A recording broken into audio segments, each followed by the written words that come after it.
Assalamualaikum warahmatullahi wabarakatuh. Salam sejahtera bagi kita semua. Berjumpa lagi sobat belajar.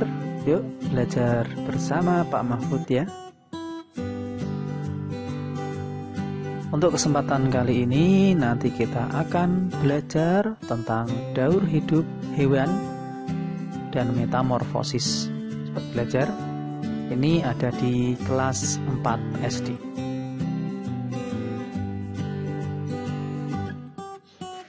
Sudah siap belajar ya?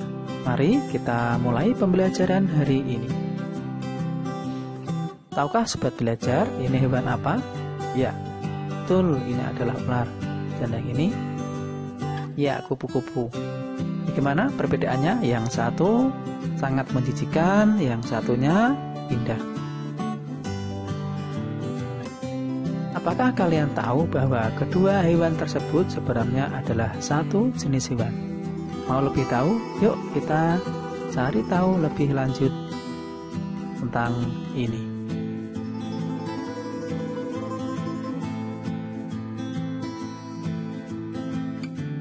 Apa toh daur hidup hewan itu? Daur hidup hewan yaitu suatu proses di mana hewan atau makhluk hidup lainnya yang mengalami perubahan bentuk sepanjang hidupnya.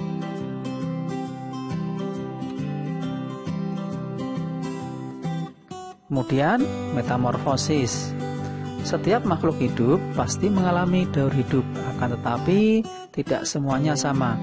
Daur hidup atau siklus hidup hewan juga sering dinamakan dengan proses metamorfosis. Metamorfosis adalah suatu proses perubahan bentuk hewan secara bertahap setelah kelahiran ataupun penetasan sampai dewasa.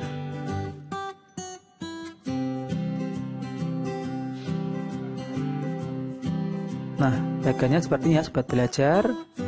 Daur hidup hewan, tahapannya nanti tahapan daur hidup hewan yang pertama ada metamorfosis sempurna. Yang berikutnya, yang kedua ada metamorfosis tidak sempurna. Nanti kita akan pelajari lebih lanjut tentang metamorfosis sempurna dan tidak sempurna ini. Yuk kita lanjut ya sobat belajar.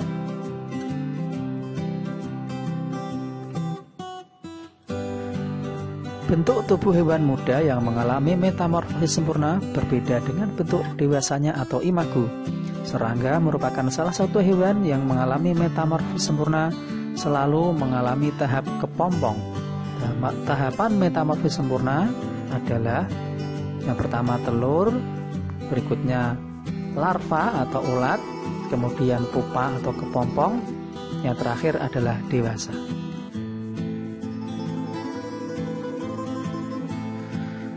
Adapun ciri-ciri metamorfosis sempurna yaitu sebagai berikut ya sobat belajar.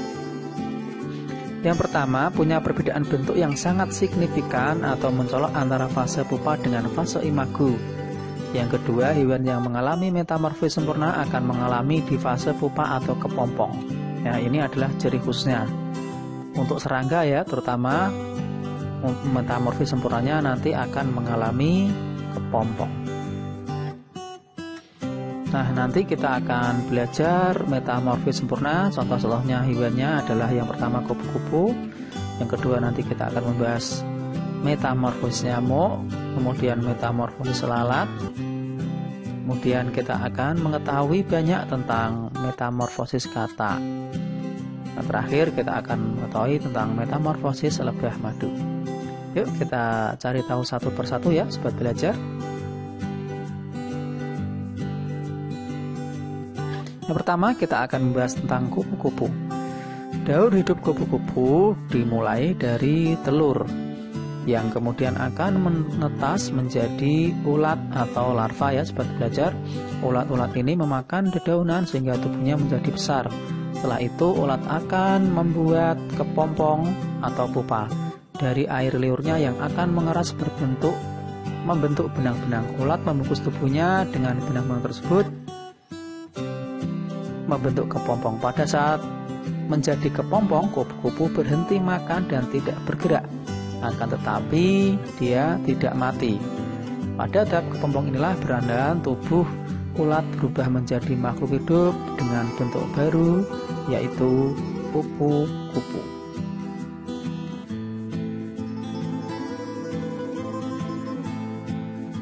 Yang berikutnya kita akan membahas tentang metamorfosis nyamuk ya sobat belajar. Ini masih masuk metamorfosis sempurna. Nyamuk berkembang biak diawali dengan bertelur dan sering kita jumpai di permukaan air ya sobat belajar, terutama di permukaan air yang menggenang. Telur nyamuk akan menetas menjadi larva. Larva nyamuk sering disebut dengan jentik-jentik atau tempayak. Larva nyamuk lebih banyak menghabiskan waktunya untuk makan. Tahap selanjutnya, kegiatan larva semakin berkurang dan berubah menjadi kepompong atau pupa. Setelah beberapa saat, pupa akan berubah menjadi nyamuk dewasa.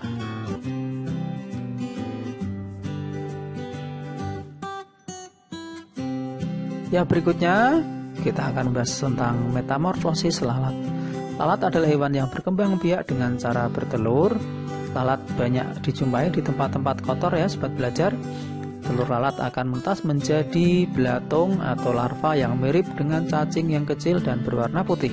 Belatung akan merayap untuk mencari makanannya yang berupa sisa makanan atau bangkai yang membusuk. Belatung selanjutnya akan berubah menjadi kepompong. Setelah 4-6 minggu belatung selanjutnya akan berubah menjadi kepompong, kemudian menjadi lalat ya sobat belajar. Setelah 4-6 minggu lalat akan bertelur lagi.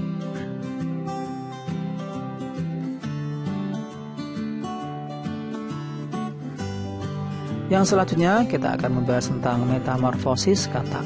Katak disebut sebagai amfibi karena hidup di dua alam, yaitu udara dan air.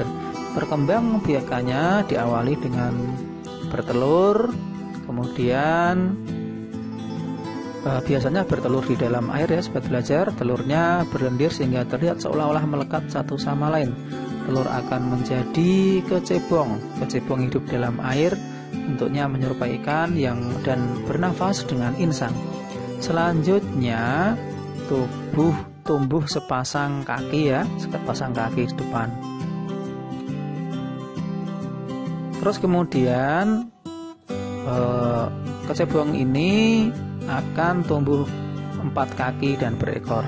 Ekor kecebong semakin pendek seiring pertumbuhan kaki, serta ekor kecebong akan menyusut dan akhirnya menghilang. Kecebong akan menjadi katak dewasa.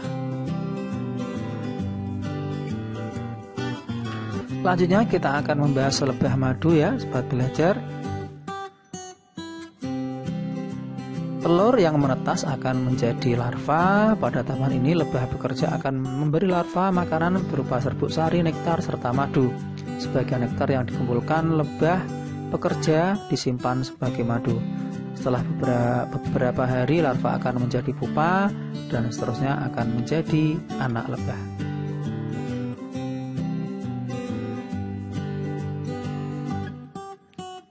Nah sobat belajar, tadi kita sudah mengetahui tentang contoh-contoh metamorfosis tidak sempurna ya. Sekarang kita sempurna. Sekarang kita akan mengetahui lebih lanjut tentang metamorfosis tidak sempurna. Pada saat menetas, hewan yang mengalami metamorfosis tidak sempurna, bentuk hewan mudanya mirip dengan induk atau tidak jauh berbeda dengan saat dewasanya. Tahap-tahapannya adalah telur, nimfa, muda, kemudian menjadi dewasa. Hanya 3 tahap saja ya sobat belajar.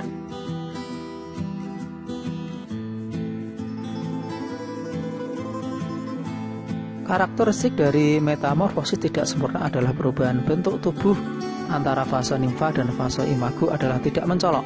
Selain itu, jenis hewan yang mengalami metamorfosis tidak sempurna tidak mengalami fase kepompong, sehingga tahapan metamorfosis tidak sempurna adalah telur, nimfa, dan imago.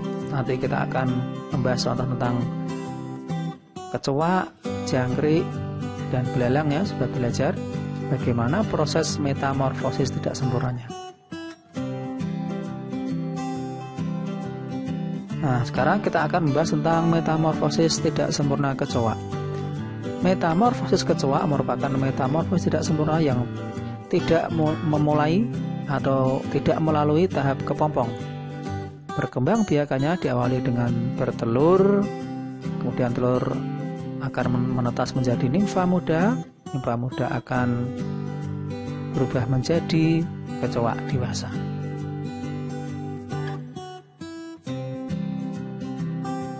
Kemudian kita akan bahas tentang jangkrik. Jangkrik yang berjenis betina akan bertelur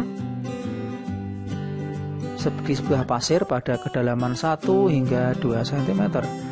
Kemudian saat telur kriket mengeras di pasir, telur kriket akan berkembang hingga menetas. Setelah menetas, jangkrik akan memasuki masa nimfa atau jangkrik muda. Jangkrik dalam fase ini dapat menyebabkan perubahan kulit 6 hingga 8 kali. Perubahan kulit intermiten bervariasi ya sobat belajar, serta tidak semuanya akan sama. Setelah 6 atau 8 kali perubahan kulit, nimfa ini akan menjadi jangkrik penuh atau jangkrik dewasa.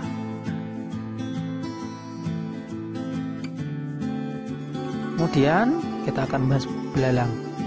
Berkembang biakan belalang diawali dengan bertelur, kemudian telur belalang menetas menjadi nimfa muda. Saat berubah menjadi belalang muda tidak bersayap. Akhirnya belalang muda berubah menjadi belalang dewasa yang bersayap. Nah, demikian sobat belajar pembelajaran metamorfosis hari ini. Apa saja yang telah kita pelajari hari ini ya? Ayo kita ingat-ingat lagi. Pertama, kita belajar tentang daur hidup hewan adalah suatu proses di mana hewan atau makhluk hidup lainnya yang mengalami perubahan bentuk sepanjang hidupnya. Metamorfosis adalah suatu proses perubahan bentuk hewan secara bertahap setelah kelahiran ataupun penetasan sampai dewasa. Metamorfosis dibagi menjadi 2, yaitu metamorfosis sempurna, contohnya adalah kupu-kupu, katak, nyamuk, lebah muda. Kemudian metamorfosis tidak sempurna, contohnya adalah kecoa, jangkrik, dan belalang.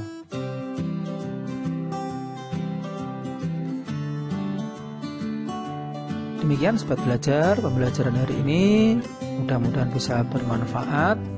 Tetap semangat terus belajar ya. Terima kasih, saya akhiri. Wassalamualaikum warahmatullahi wabarakatuh.